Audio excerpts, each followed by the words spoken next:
And guess who's not house sitting no more? Definitely not me. Not me. So how is it going today? Loyalist Kingdom, my name is Dwayne. My name's Jazz. We're Dwayne and Jazz. Today we have for you Llama Arts House Sitting Horror Stories Animated.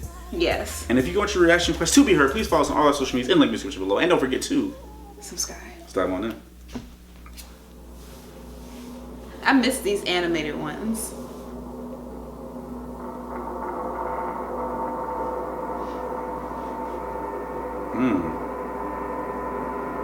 This makes me feel like we need a camera. What? A camera what? Like for security. Oh, we good right now. A couple weeks ago, my dad came home and pitched me a small job offer. One of his coworkers was going away for a few days and needed somebody he could trust to watch over his house. The reason my dad pitched this to me was because the man's house has a big CCTV system, basically a camera in every room, and then an operating desk where all screens could be watched on a big monitor. And I'm a computer science major, so my dad just always assumes that I know how to work anything technological. The man told my dad that he'd pay me $200 for the 2 days just to watch the house. Whatever that meant. My dad drove me to the house and introduced me to the man, whose name doesn't matter. The man made it seem like he preferred I stay in the upstairs room with the monitors as opposed to roaming the house all day. That was fine with me though.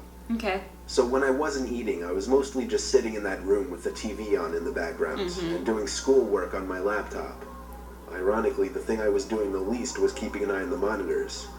Nicholas, who's gonna sit and really watch that 24/7? I started wondering where in the house I should sleep, since surprisingly we hadn't discussed that. So I sat back down at the desk and looked at all the different rooms on the screens to see which rooms had beds or couches. I noticed something I wasn't expecting to notice though. The back screen door was open downstairs. I didn't remember it being open. I looked through each and every camera screen in a panic. In the living room, a closet door was open. This one I knew wasn't open earlier. I texted my dad to call the man and ask him if he came back home. Meanwhile, I continued watching the screen. On the grainy, dark image, a tall person who resembled only a black shadow on the screen stepped out from the closet. Oh my gosh. I pulled my arms off the desk as I covered my mouth with my hands in shock. As I did this, however, my left elbow pulled some heavy object from the desk onto the floor, creating a big thud. There we go. The person in the image very clearly moved their head up to the ceiling as a response to the noise. I went for the stairs, walking up very, very slowly, step by step. Meanwhile, I got a text back from my dad saying, "No, he's not. I just spoke to him half an hour ago. Why?" Get over here, Dad. I got so caught up in my phone texting my dad to send help that I didn't even pay attention to the monitor. There was a knock at the door. I looked at it and then the screens. The first screen I laid my eyes on was the one showing the person outside the door to the room I was in. When I remembered that door had no lock, the only thing I could think to do was jump out the window into the bushes below. I ran halfway down the block and then stopped when my dad called me. I would have just stayed in the room and asked him if he was expecting somebody in the house. The man said he had no relatives or friends who had his key or would ever let themselves into his home. So he called the cops and had them review the footage. I got to watch all of it, and it showed everything.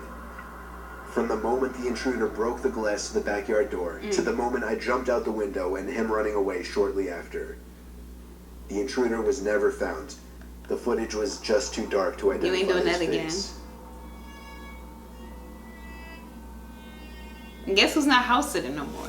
Definitely not me. Not me. So why would you, I had to look at you, why would you stay because, well, first of all, if you saw the person there, I would have just called 911 and just stayed in the room until he's gone. Because then, first of all, you probably don't even know that I'm there, that I'm there in the house. So I probably would have, if he didn't make that noise, let's just assume he didn't make the noise and move his arm like that. I would have probably locked the door I was in, called the police, and sit there quietly so that nobody knows that I'm there. Like, he doesn't know that I'm there. He's just assuming the house is empty. So we're going to assume that, let the police just come. He's going to run out, probably get caught, and then that way I can get out scot-free. Yeah. That's what I'm saying. Okay, I understand that. Yeah. I'm not saying I want to confront the dude. I thought you meant the part after, the part after when he knocked the thing over. I'm like, why would you stay in the room? No, I mean him. Like if he didn't do that, I would have just stayed in the room. Yeah, I would. I probably would stay in the room And too. then if you would've call came in there, 911, tell my yes. dad, call it, Yeah. or whatever. Yeah, I would definitely. But that's the thing with the dad. Like, if I'm saying, did he come home yet? And you're saying no, why? Why do you think that? If you said there's all these cameras, I'm just calling you for no reason, saying, oh, is he here yet? I don't see anybody.